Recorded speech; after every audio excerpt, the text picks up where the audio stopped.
Hi guys, this is another video, a follow-on from a previous one, the SR101. So SKY currently have a new router out, which is the SR102. It's a black coloured router, so pretty easy to identify. The old SR101 was white. This is a guide to extract your SKY username and password for authentication purposes if you want to use your own third-party router instead of SKY's disastrous attempt at a router with an integrated access point. It's just probably one of the worst that I've ever actually had. His wireless capabilities are horrendous at best. So with that in mind, if you want to look at the guide for the SR101, there's a pop-up on screen now, and that will link you to my guide for the SR101. There isn't any real difference between the way that we do the SR101 and SR102, to be honest. Just this will obviously help people that search the term SR102. So up on the screen here, let's just get straight in. Up on the screen is a notepad guide. If you want to pause the video and just follow that, absolutely not a problem. Pause it, follow the steps, and that should get you your password and your username for SKY. If not, let's just continue the video and I'll take you through it step by step. So the first thing that we need on our PC here is a program called Wireshark, or any packet sniffing software will do. However, Wireshark being the most common and easy to use and easy to get guides for is probably the most beneficial one you should use. So there's a link there on that notepad here. wireshark.org/download. Download that, install it, and that'll be you ready to actually start sniffing the packets that come from your network. On top of that, what we want to do is find out the actual default gateway of the SKY router. By default, SKY's network is a 192.168.0.1 network, and the 0.1 is actually, in fact, the actual SKY's hub. That's your gateway for that. So for those that haven't changed it, that's what you can browse to. I have changed my own to 10.10.0.1 network. So just for security, I don't like to keep anything standard. So what we'll do is we'll just bring up our web page here, a web browser, and we'll browse to the default gateway that we have set. So typically you guys will be browsing to 192.168.0.1. I'm going to go to 10.10.0.1 because that's what my network is.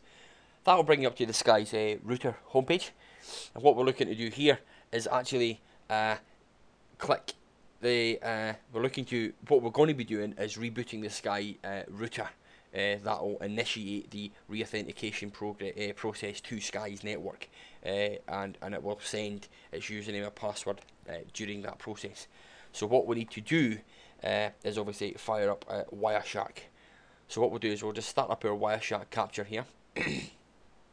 Obviously you want to use your local area connection of which your computer is connected to your SKY hub. If you don't know what that is, you can type in command prompt, bring up a CMD, go to start, write CMD, and hit return. That'll bring up a black command prompt, and you can type in ipconfig, and that tells you up the top here what Ethernet adapter is in use. My one here being the very top one, local area connection. It's not named 1 or 2 or 3, so it's simply local area connection. So that's what I'm going to do. So I'll choose local area connection and then click start, and that will bring up the Wireshark capture page. What you'll start to see here is a whole host of traffic starting to go over your network, and this will be picking all that up. Don't worry about all that stuff that's going on the screen. We will end up with thousands of packets, but we'll filter it out to the ones that we're looking for. So we'll minimize that at the moment. That'll run in the background capturing. Then what we want to do is begin the re-authentication process. So best way to do that, reboot the SKY hub. So just click reboot, or you can physically unplug it from the wall and then replug it in, and it's the same thing, just a power cycle really. So that will allow us, so we'll reboot the SKY hub, and what we need to do is just wait on the SKY hub starting up again. So one or two things to note here. When the SKY hub is rebooting, obviously your internet down here on the bottom right next to the clock, you're going to see that identifying your network. When the SKY HUB actually reboots, the second that it reboots, it isn't connected to the internet. That's just simply the router is back up to your operational state, and then once that's done, it'll then begin the authentication process onto Sky's DSL network. So what we want to do is wait till the hub's rebooted, and then once it has rebooted, it should bring us back to the home page, and then it'll begin the authentication process. If you look down the bottom right at the moment, it looks like we're connected to the internet, but I don't believe we are. It'll bring us up to Sky's network here, and then what it should do is then begin the authentication progress onto Sky's network. So let's log back into the Sky router.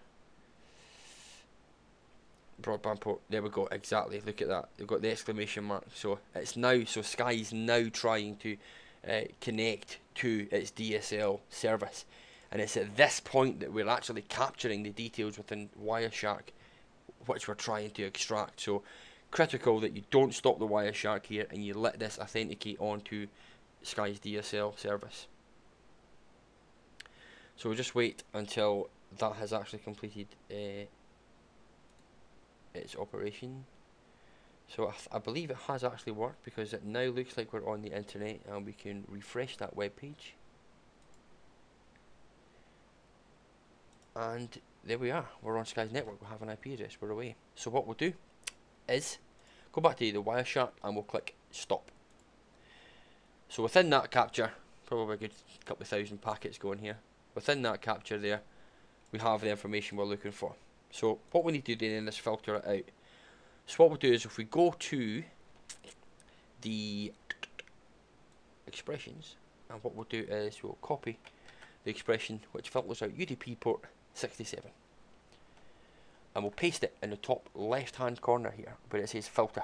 So if we just copy and paste that in there and hit return, there we go. So it brings back all the DHCP requests that the Sky router is actually performing. So what we'll do is, if we choose one of these DHCP discover packets and expand the bootstrap section down here, what we're looking for is an option 61 client identifier. What we can do is, if we highlight it just by left clicking on it, right click, go up to copy, expand the window down to bytes, and then printable text only, click that, and that's us copied it to our notepad. So what we can then do is simply paste our password in, and when you paste it in, obviously not going to paste mine for obvious reasons, when we paste it in, it will come up with a format like that.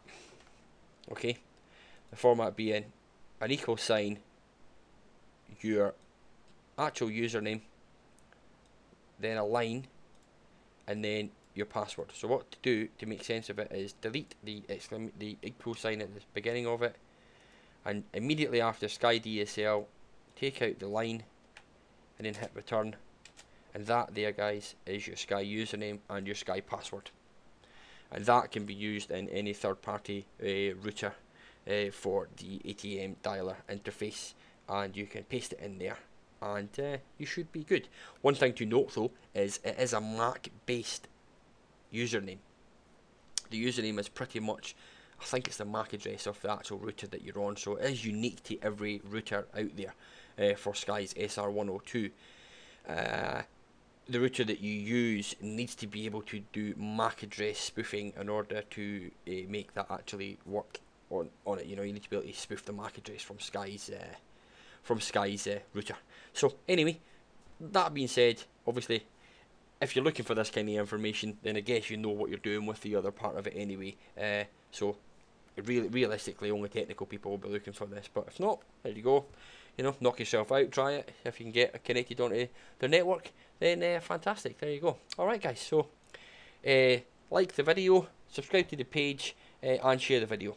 Alright, superb. Thanks guys, bye bye.